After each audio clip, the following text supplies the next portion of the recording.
Alors bonsoir. Bonsoir Antoine. Alors racontez-nous un peu ces nouvelles nominations. De qui il s'agit ?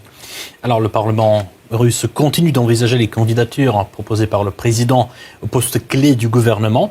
Et donc aujourd'hui, on a appris les noms du 10 vice-premier ministre de ce gouvernement. Parmi les nouveautés, on peut citer par exemple la candidature de Denis Mantorov au poste du premier vice-premier ministre. Donc vous voyez, c'est un poste très important. Je tiens à vous rappeler que Denis Mantorov dirigeait le ministère de l'Industrie et du Commerce. Donc on peut dire qu'il était responsable de l'industrie militaire, de l'industrie légère, pharmaceutique. Et il l'a fait avec succès car après son travail, on note une augmentation de production dans quasi tous les domaines. Ensuite, d'où une forme de promotion en fait. Effectivement. Ensuite, on peut noter par exemple Dmitry Patrouchev, l'ex-ministre de l'Agriculture, qui va occuper le poste de l'adjoint du Premier ministre, tout comme d'ailleurs Vitaly Saveliev, l'ex-ministre du Transport. Mais je tiens à vous dire que la composition du gouvernement proposée par Mikhail Mishustin, mais aussi par le président russe Vladimir Poutine, en dit long sur le fait que l'ascenseur social fonctionne bien en Russie, car 4 gouverneurs de différentes régions peuvent accéder aux postes gouvernementaux. C'est le cas, par exemple, du gouverneur de la région de Khabarovsk, Mikhail Dekhtariov, qui va devenir le ministre du sport. Ce n'est pas d'ailleurs étonnant, car lui, il s'y connaît bien en sport. Il a notamment le grade du maître du sport de l'escrime. Ensuite, Roman Starovoyt, on entend souvent ce nom, vous voyez, dans le contexte des bombardements ukrainiens des régions frontalières, car lui, il est le gouverneur de la région de Koursk. Lui, il va occuper le poste du ministre du Transport. Anton Alikhanov, qui dirigeait la région de Kaliningrad, je tiens à vous rappeler qu'il s'agit de l'un des ministres les plus jeunes dans le gouvernement russe. Il n'a que 38 ans, donc lui, il va occuper le poste du ministère de l'Industrie et du Commerce. Enfin, Sergei Tsivilev occupera le poste du ministre de l'Énergie, mais bien sûr, la surprise principale était la nomination d'Andrei Belousov au poste du ministre de la Défense. Quelques mots sur sa personnalité. Alors, il est économiste et donc il n'a pas fait le service militaire. Donc ces dernières années, il travaillait d'abord comme le ministre du développement économique, puis comme assistant du président russe.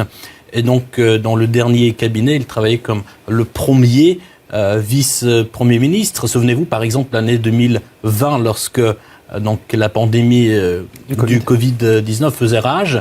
Et donc lorsque Mikhail Mishustin a déclaré qu'il était malade du Covid, et c'était donc Andrei Belousov qui a pris les fonctions du Premier ministre pour une semaine, je crois. Alors, pourquoi cette nomination ? Les éléments de réponse dans la déclaration du porte-parole du Kremlin. Je vous propose d'écouter. Andrei Belousov a été nommé ministre de la Défense. Il est très important d'intégrer l'économie des structures chargées de défense et de sécurité dans l'économie du pays, afin que celle-ci corresponde à la dynamique du moment.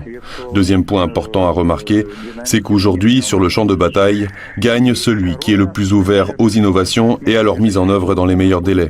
Il est donc naturel qu'à l'étape actuelle, le président décide que le ministère de la Défense doit être dirigé non seulement par un civil, mais encore par quelqu'un qui a dirigé avec succès le ministère du Développement économique, le ministère qui depuis longtemps assiste le président sur les questions économiques, par une personne qui a exercé la fonction de premier vice-premier ministre au sein du gouvernement précédent. Alors, aussi paradoxal que ça puisse paraître, nous vivons dans un temps où il n'est pas nécessaire d'avoir fait pendant longtemps le service militaire ou donc d'être fort physiquement afin de gagner les batailles. Et donc il suffit de... C'est une surprise de voir un civil à la tête oui, effectivement, de ce ministère. Pourquoi ce civil ? D'ailleurs, Dmitry Peskov a répondu à cette question. Donc, parce qu'il sait bien gérer les processus économiques et logistique, donc ce qui est très important dans l'armée contemporaine. Il suffit également d'intégrer dans l'armée les nouvelles technologies. On a vu ça par exemple dans le conflit du Haut-Karabakh, lorsque l'armée azerbaïdjanaise a été de loin donc plus équipée de nouvelles technologies, de drones notamment. Et c'est donc cette circonstance qui lui a permis de remporter la victoire sur le champ de bataille. Donc on espère qu'Andrei Belousov va faire donc une sorte de la modernisation, si vous voulez, de l'armée, de bien gérer les processus économiques et logistiques au sein de l'armée. Et aujourd'hui, je tiens à vous dire que j'entends souvent les experts ukrainiens qui disent que cette nomination n'est pas une bonne nouvelle pour Kiev. Donc quelles seraient ses priorités à ce poste? Je vous propose donc d'écouter Andrei Belousov lui-même, qui s'est rendu aujourd'hui dans le Sénat russe.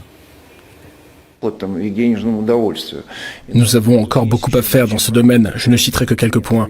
Il s'agit des allocations de logement pour les militaires participant à l'opération militaire spéciale, des rémunérations pour le personnel civil des unités militaires et en particulier des services médicaux. Je trouve tout à fait inacceptable que des participants à l'opération militaire spéciale qui viennent en congé soient expulsés des établissements médicaux civils et renvoyés dans des hôpitaux militaires qui sont souvent surchargés.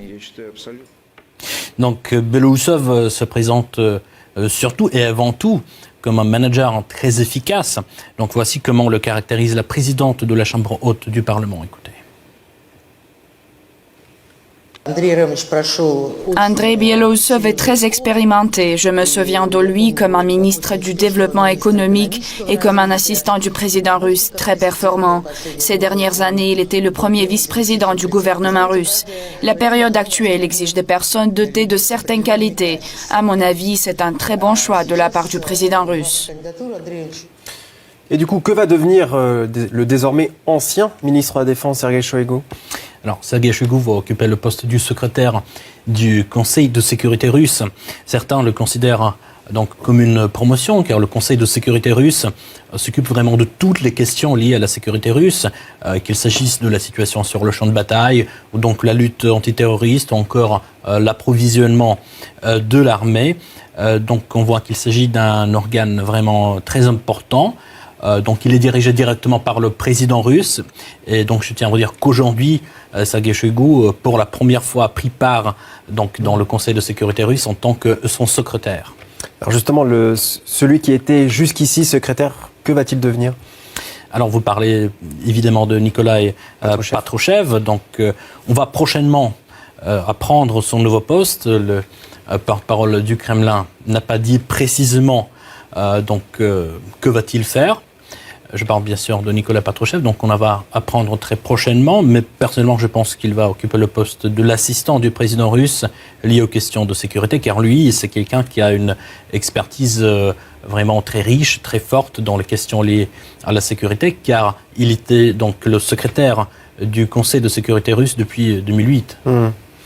Et que dire des autres postes clés ? On pense en particulier aux affaires étrangères, qui est un portefeuille extrêmement important. Alors ici, il n'y a pas de grande surprise. C'est Sergueï Lavrov qui va occuper le poste de ministre des Affaires étrangères. Il va bientôt d'ailleurs battre le record d'Andrei Gromyko, qui occupe ce poste depuis 28 ans. Ensuite, c'est donc Sergei Naryshkin qui va occuper le poste du directeur du service des renseignements extérieurs. Ce qui était déjà le cas, donc il a été reconduit. Effectivement, tout comme d'ailleurs Alexandre Bortnikov, qui restera le directeur du service russe de renseignement, le FSB. Donc c'est demain qu'on va apprendre la composition finale du nouveau gouvernement russe. Igor, merci beaucoup pour ce point complet sur la formation de ce nouveau cabinet, de ce nouveau gouvernement.